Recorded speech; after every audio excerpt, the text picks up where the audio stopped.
Hello सबको, स्वागत है आपका हमारी आज की वीडियो में। इस वीडियो में हम बात करेंगे बहमनी सल्तनत और विजयनगरा एम्पायर के बारे में।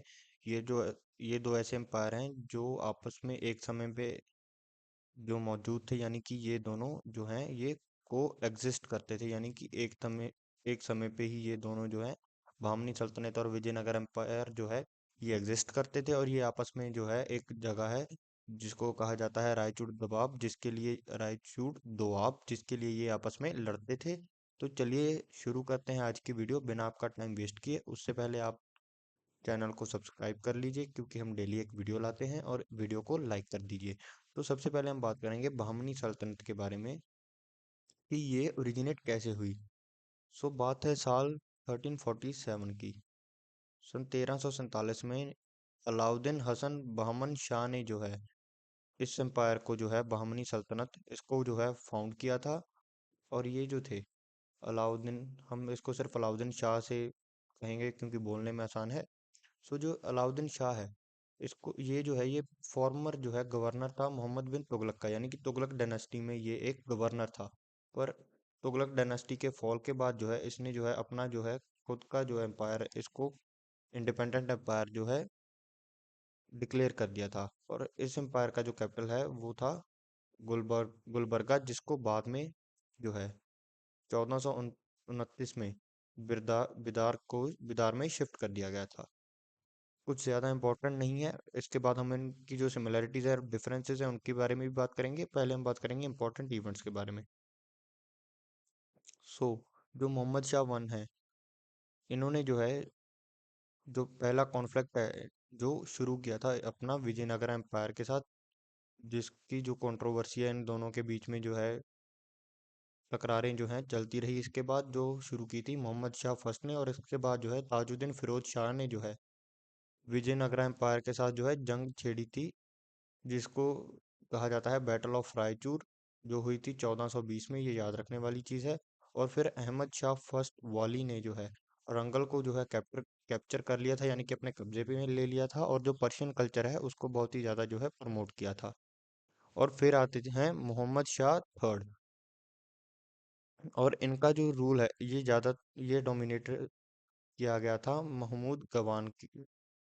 गवान के इन्फ्लुएंस के अंडर जो है इसका जो रूल चला था, यानी कि ये हम कह सकते हैं ये एक नाम का जो है एग्जीक्यूटिव था, पर जो सारी पावर है वो महमूद गवान के हाथ में थी। ये जो है प्राइम मिनिस्टर था मोहम्मद शाह थर्ड के जो कोर्ट में। और इसने बहुत सारी एडमिनिस्ट्रेशन लाई थी, यानी कि इसने स्कूल्स खोले थे। और ये जो है पर्शियन स्कॉलर भी था बहुत बड़ा महमूद गवान। और अगर हम बात करें डिक्लाइन की कि ये जो है ये सल्तनत का डिक्लाइन कैसे हुआ, क्योंकि ये सल्तनत है ये 5 हिस्सों में जो है वो डिवाइड हो गई थी। वो 5 हिस्से जो हैं बीजापुर, गोलाकोंडा, अहमदनगर, बिरार और बिदार। इन हिस्सों में जो है इन्फ्लुएंशियल जो लोगों के अंडर जो थी ये सल्तनत डिवाइड होके ये जो पांचों की पांचों सल्तनत हैं ये इंडिपेंडेंट हो गई, पर ये इकट्ठी थी। और इन्हीं सल्तनत ने पांचों की पांचों ने बाद में जो है विजयनगर एम्पायर को जो है खत्म कर दिया था। और जो ये जो महमूद गवान है, इसने बहुत सारे रिफॉर्म्स तो ये लाया था अपनी जो सल्तनत में है, पर इसको जो बाद में जो है एग्जीक्यूट कर दिया गया था, यानी कि इसको मार दिया गया था कोर्ट कॉन्स्पिरेसीज के चलते। इसके खिलाफ साजिशें हुई थी और इसको बाद में जो है एग्जीक्यूट कर दिया गया, यानी कि मार दिया गया। अगर हम कल्चर, लिटरेचर और आर्किटेक्चर की बात करें तो महमूद गवान ने जो है एक विदार मदरसा जो है, यानी कि हम इसको कह सकते हैं एक स्कूल, इसको जो है इस्टेब्लिश किया था, जिसमें जो है बच्चों को पढ़ाई करवाई जाती थी।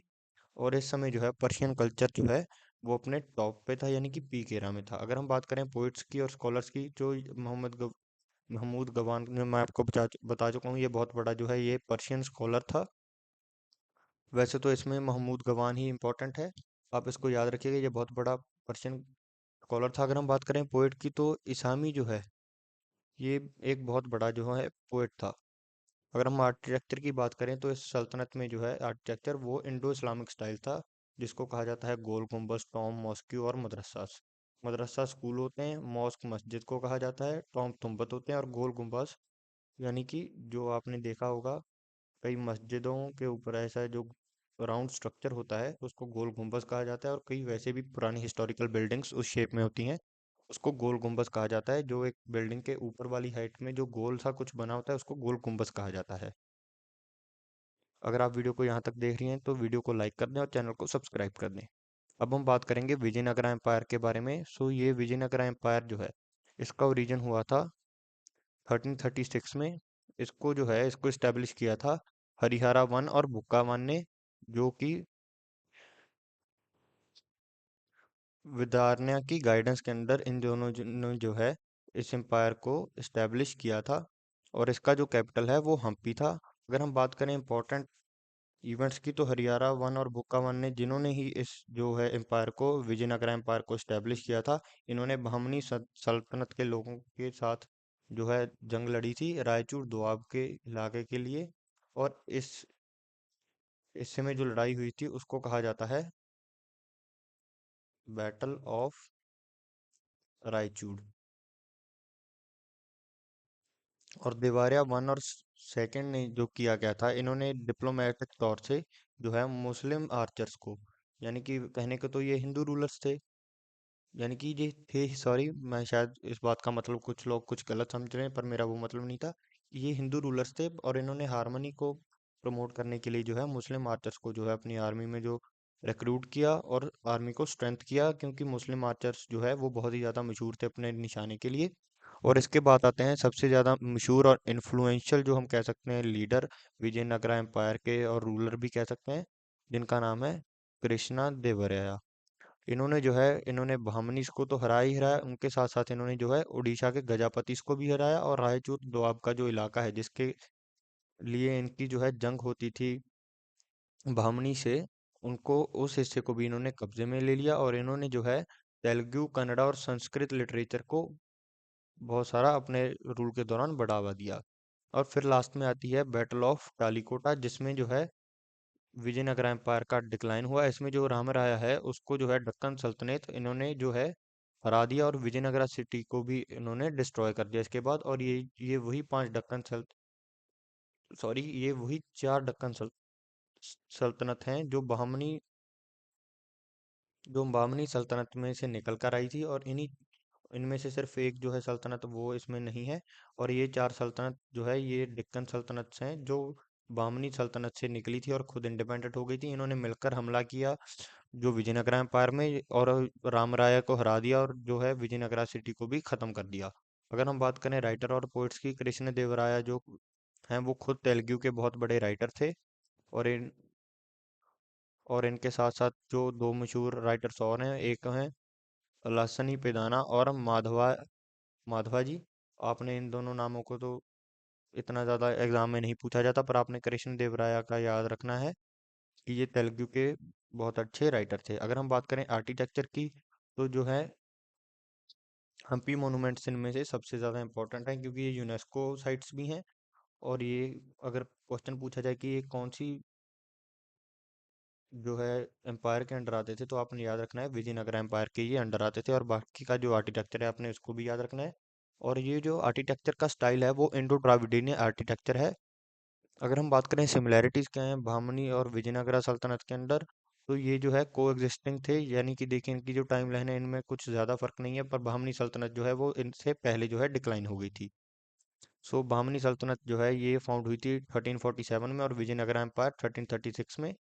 और बहमनी सल्तनत जो है वो 1527 में ख़त्म हो गई थी, और ये पांच हिस्सों में बट गई थी। पर उन पांच हिस्सों में से जो चार थे वो फिर उन्होंने मिलकर हमला किया, और जो है 1646 में जो है विजयनगरा एम्पायर का जो है डिक्लाइन का कारण बने, और इन्होंने जो है विजयनगरा शहर उसको खत्म कर दिया। और इन दोनों के बीच की जो लड़ाई थी वो एक हिस्से के लिए थी जिसको कहा जाता है रायचूर दोआब। अगर हम कल्चर की बात करें दोनों की, तो इनकी तो बहमनी सल्तनत का जो कल्चरल एक्सचेंज है वो है Persian influence in art and literature, यानी कि इन्होंने आर्ट और लिटरेचर में इंडिया में पर्शियन जो टच है वो डाल दिया था। और विजयनगरा एम्पायर का जो लिटरेचर था वो हिंदी और संस्कृत से भरा हुआ था। और ये दोनों के दोनों जो एम्पायर्स हैं ये सेंट्रलाइज रूल थे, यानी कि जो एक राजा है सेंटर में, वही जो है इंडिपेंडेंटली सभी चीज़ों को देखता है। और अगर हम बात करें डिसेंट्रलाइज रूल, वो ऐसे हो सकता है कि जैसे ये जो चार चार अलग अलग हिस्सों में बाद में जो बहमनी सल्तनत जो है डिवाइड हो गई थी, ये डिसेंट्रलाइज रूल है, यानी कि ये जो चार जो इंडिपेंडेंट रूलर्स हैं अपने अपनी जो सल्तनत के, ये खुद जिम्मेवार होते हैं अपनी चीज़ों के लिए, अपने फैसलों के लिए। और इनके ऊपर जो है इनका जो लीडर है वो कोई भी इनके ऊपर जो कोई भी चीज़ है जो वो धौंप नहीं दिखा सकता। अगर हम बात करें आर्मी रिफॉर्म्स की, तो बहमनी सल्तनत ने जो है तुर्की, पर्शियन और अफ्रीकन मर्सनरीज को हायर किया था, और विजयनगर एम्पायर ने जो है इन्होंने मुस्लिम आर्चर्स को हायर किया था। अगर हम बात करें आर्ट और आर्किटेक्चर की, तो इस तरफ जो है इंडो इस्लामिक स्टाइल है और इस तरफ जो है इंडो द्राविडियन स्टाइल है। अगर हम बात करें लिटरेचर की, तो इस तरफ पर्शियन स्कॉलर्स थे और पोइट्स थे इस्लामी जी के जैसे, और इस तरफ जो है तेलुगु, कन्नड़ा और संस्कृत के स्कॉलर्स थे। अगर हम बात करें इनके डिफरेंस की, तो अगर मेन डिफरेंस तो इनमें जो है रिलीजन का है। तो बहमनी सल्तनत जो है ये एक इस्लामिक किंगडम था और विजयनगरा एम्पायर जो है एक हिंदू किंगडम था। और कैपिटल जो है पहले बहमनी सल्तनत का गुलबर्गा था, और इसके बाद कैपिटल को बिदार में चेंज कर दिया है, जो मैं आपको पीछे बता चुका हूँ। अगर आपने वीडियो को ध्यान से देखा बिना बैक किए, तो कमेंट में बताएं कि बिदार में जो है कैपिटल को किसने चेंज किया था। और विजयनगर एम्पायर जो है इसका जो कैपिटल है वो हम्पी था। और इनका जो फेमस रूलर है महमूद गवान, जिसने बहुत सारे रिफॉर्म्स भी लाए थे जैसे कि मदरसा वगैरह बनाना। और ये जो है प्राइम मिनिस्टर थे, ये कोई मनार्क नहीं थे। और विजयनगर एम्पायर के जो फेमस लीडर हैं, फेमस रूलर हैं, वो है कृष्ण देवराया। और जो है डिक्लाइन के समय जो है बहमनी सल्तनत जो है ये 5 हिस्सों में डिवाइड हो गई थी 1527 में। और जो विजयनगर एम्पायर है ये तो ख़त्म ही कर दिया गया था बैटल ऑफ टेलीकोटा में 1565 में। अगर हम लैंग्वेज की बात करें, ये बात हम पहले भी कर चुके हैं, बहमनी सल्तनत जो है उसमें जो है पर्शियन लैंग्वेज और पोइट्री थी, और विजयनगर एम्पायर में तेलुगु, कन्नड़ा और संस्कृत लिटरेचर था। और आर्किटेक्चर में इसमें बहमनी सल्तनत में मॉस्क और टाउन्स इंक्लूडेड हैं जो कि इंडो इस्लामिक स्टाइल के थे। और विजयनगर एम्पायर में जो है वो इंडो द्राविडियन स्टाइल के स्कल्पचर्स और ग्रैंड टेम्पल्स थे। अगर हम बात करें कंक्लूजन में क्या लिखा है मैंने, तो कंक्लूजन में मैंने लिखा है कि ये जो एम्पायर्स हैं ये एक समय पे एग्जिस्ट करते थे और ये रायचूर दोआब के एरिया के लिए लड़ते थे। और इसमें से जो बहमनी सल्तनत है उनका डिक्लाइन जो है वो पहले हुआ था, और जो बाद में जाके दक्कन सल्तनत में बांटे गए। और इन्हीं सल्तनत ने जो है बाद में विजयनगर एम्पायर को हरा दिया और ख़त्म कर दिया। और ये जो दोनों हैं इन्होंने इंडियन कल्चर को जो है एनरिच कर दिया, जैसे कि बहमनी ने जो है इंडियन कल्चर में पर्शियन इन्फ्लुएंस लाई, और विजयनगर एम्पायर ने हिंदू ट्रेडिशंस को इसमें ऐड कर दिया। अगर आप वीडियो को यहाँ तक देख रहे हैं तो आपको बहुत बहुत धन्यवाद। आप इस वीडियो को अपने दोस्तों के साथ शेयर कर सकते हैं जो और तैयारी कर रहे हैं, और आप चैनल को सब्सक्राइब कर सकते हैं और वीडियो को लाइक कर सकते हैं। Thank you. हम डेली एक वीडियो जो है वो अपलोड करते हैं आपके लिए। That's all for today.